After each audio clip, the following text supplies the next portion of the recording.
Saturn, Venus, meteor shower, Andromeda galaxy, Triangulum galaxy के साथ करीब 108 और आकाश गंगाएं। क्या हो अगर मैं ये कहूं कि इस महीने आपको इन सभी ऑब्जेक्ट्स को देखने का मौका मिलने वाला है। मैं जानता हूं यह थोड़ा अनबिलीवेबल लग सकता है, लेकिन ये बिल्कुल सच है। आज के इस इंटरेस्टिंग वीडियो में हम आपको मार्च में होने वाली सबसे रोचक एस्ट्रोनॉमिकल इवेंट्स के बारे में बताने वाले हैं, इसलिए इसे अंत तक जरूर देखिएगा।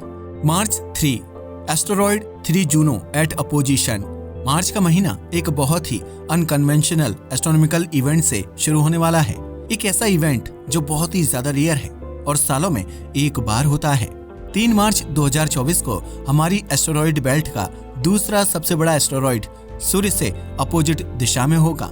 3 जूनो नाम के इस एस्टेरॉयड को 1804 में खोजा गया था और यह एस्टेरॉयड बेल्ट के 2 सबसे बड़े एस्टेरॉयड्स में से एक है। आपको जानकर हैरानी होगी कि इस पूरी एस्टेरॉयड बेल्ट का 1% द्रव्यमान अकेले इस एस्टेरॉयड में समाया हुआ है। इस रोचक स्पेस ऑब्जेक्ट को देखने के लिए आपको बिनोक्यूलर्स या टेलीस्कोप की जरूरत पड़ेगी और इसकी लोकेशन को पता लगाने में स्काई मैप आपकी मदद करेगा। इंटरेस्टिंग बात तो ये है कि 3 जूनो भारत से भी विजिबल होगा और अगर आप एक क्लियर स्काई वाले एरिया में रहते हैं तो आप भी इस इवेंट का मजा उठा पाएंगे। आमतौर पर एस्टेरॉयड्स को स्पॉट करना बहुत कठिन होता है। इनका साइज कम होने के साथ साथ ब्राइटनेस भी बहुत कम होती है, जिस वजह से टेलीस्कोप्स इन्हें कैप्चर नहीं कर पाते। मार्च 8 मार्च की तारीख एस्ट्रोनॉमी लवर्स के लिए बहुत ही इंपॉर्टेंट तारीख होने वाली है, क्योंकि इस दिन 1 या 2 नहीं बल्कि 3 एस्ट्रोनॉमिकल इवेंट्स आसमान में दिखाई देंगे। Number 1, moon near Mars. इनमें पहला इवेंट होगा मंगल और चांद का कंजंक्शन। अगर आपको नहीं पता तो बता दूं कि कंजंक्शन एक ऐसा इवेंट होता है जिसमें 2 स्पेस ऑब्जेक्ट एक दूसरे के बहुत नजदीक दिखाई देते हैं। असल में उनके बीच अरबों किलोमीटर का फासला होता है, लेकिन आसमान में देखने पर वह मात्र कुछ सेंटीमीटर की दूरी पर दिखाई देते हैं। बाकी इवेंट्स की तरह यह इवेंट शाम को नहीं बल्कि सुबह दिखाई देगा। 8 मार्च को सुबह 4:30 बजे से यह दोनों ही ऑब्जेक्ट एक दूसरे के नजदीक दिखने लगेंगे। उस दिन चांद का मात्र 8% हिस्सा विजिबल होगा, जिस वजह से उसकी रोशनी मंगल की रोशनी को ब्लॉक नहीं करेगी और वह क्लियरली दिखाई देगा। Number 2, Venus near moon. मंगल के साथ साथ आप वीनस ग्रह को भी चांद के बहुत नजदीक देख पाएंगे और चौंकाने वाली बात यह है कि यह दोनों ही इवेंट एक साथ एक ही समय पर होंगे। शुक्र ग्रह को आसमान में देखना बहुत ही आसान है और इसके लिए आपको किसी टेलीस्कोप की भी जरूरत नहीं पड़ेगी। यह double conjunction event normal conjunction के मुकाबले काफी रेयर होते हैं, इसलिए 8 मार्च को इसे देखना मत भूलिएगा। Number 3, the wishing well cluster is well placed. 8 मार्च की सुबह को कंजंक्शन इवेंट देखने के बाद आप उसी रात एक और इंटरेस्टिंग इवेंट को देख पाएंगे। रात 12 बजे से लेकर 9 मार्च के सूर्योदय तक एक बहुत बड़ा क्लस्टर आसमान में विजिबल होगा। विशिंग वेल नाम के इस स्टार क्लस्टर में करीब 150 तारे मौजूद हैं, जिनमें 7 रेड जाइंट्स और 7 व्हाइट डॉर्फ्स शामिल हैं। वैसे तो इस क्लस्टर में मौजूद अधिकतम तारे काफी बूढ़े हो चुके हैं, लेकिन टेलीस्कोप से देखने पर यह क्लियरली दिखाई देते हैं। आपको जानकर हैरानी होगी कि यह पहला ऐसा स्पेस ऑब्जेक्ट था जिस पर हबल टेलीस्कोप को फोकस किया गया था। 1990 में अपनी लॉन्च के बाद जब हबल ने आसमान को स्कैन करना शुरू किया था तो करीना कॉन्स्टेलेशन में मौजूद यह क्लस्टर उसका पहला टारगेट था। विशिंग वेल क्लस्टर आमतौर पर ऐसी डायरेक्शन में लोकेटेड होता है जिससे पृथ्वी से नहीं देखा जा सकता, लेकिन 8 मार्च की तारीख को यह आसमान के बहुत ही हाई पॉइंट पर दिखाई देगा। अगर आप किसी ऐसे एरिया में रहते हैं जहां नाइट स्काई बहुत क्लियर है तो इस इवेंट को देखना आपके लिए बहुत आसान होगा। भारत में यह क्लस्टर रात 12 बजे क्लियरली विजिबल होगा, लेकिन इससे पहले और बाद में भी इसे स्पॉट करना पॉसिबल होगा।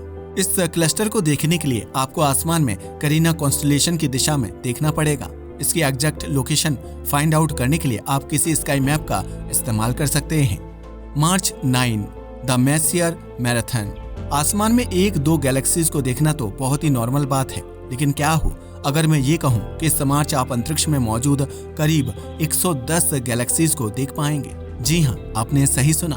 हर साल मार्च और अप्रैल के महीने में हमारी पृथ्वी एक ऐसे बिंदु पर आती है जहाँ से सैकड़ों आकाश गंगाएं विजिबल होती हैं। यह इवेंट बहुत ही रेयर होता है और दुनिया भर के एस्ट्रोफोटोग्राफर्स इसे कैप्चर करने के लिए पूरे 1 साल का इंतजार करते हैं। 9 से 10 मार्च के बीच चांद अपने न्यू मून फेज में होगा। उस दिन आसमान कम्प्लीटली डार्क होगा और धुंधले से धुंधले ऑब्जेक्ट्स को देखना भी काफी आसान बन जाएगा। इसी सुनहरे मौके का फायदा उठाते हुए आप 110 आकाश गंगाओं को देख सकते हैं। यह इवेंट भारत से विजिबल होगा, लेकिन इसे देखने के लिए आपको एक टेलीस्कोप की जरूरत पड़ेगी। टेलीस्कोप का इस्तेमाल करने से आप एंड्रोमेडा और ट्रायंगुलम गैलेक्सी को भी बिल्कुल क्लियरली देख पाएंगे। और इस इवेंट को देखने का सबसे परफेक्ट टाइम होगा midnight, March 14, peak of the Y Normid meteor shower.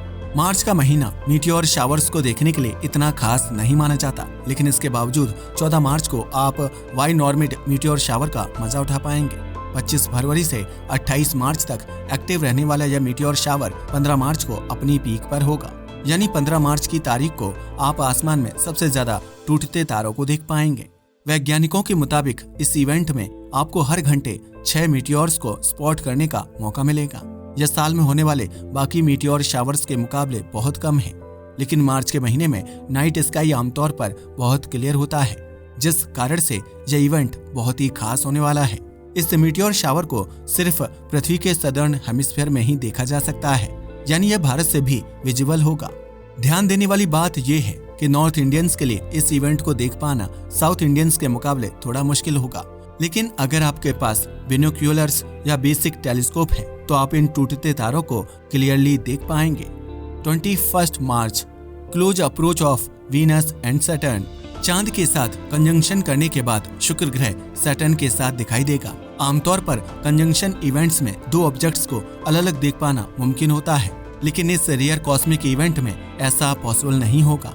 वैज्ञानिकों के मुताबिक कंजंक्शन के एग्जैक्ट टाइम पर शुक्र और शनि इतने करीब होंगे कि उनके बीच अंतर बता पाना भी मुश्किल हो जाएगा। इसी समय आप इन दोनों ऑब्जेक्ट्स को नाइट स्काई में देख पाएंगे।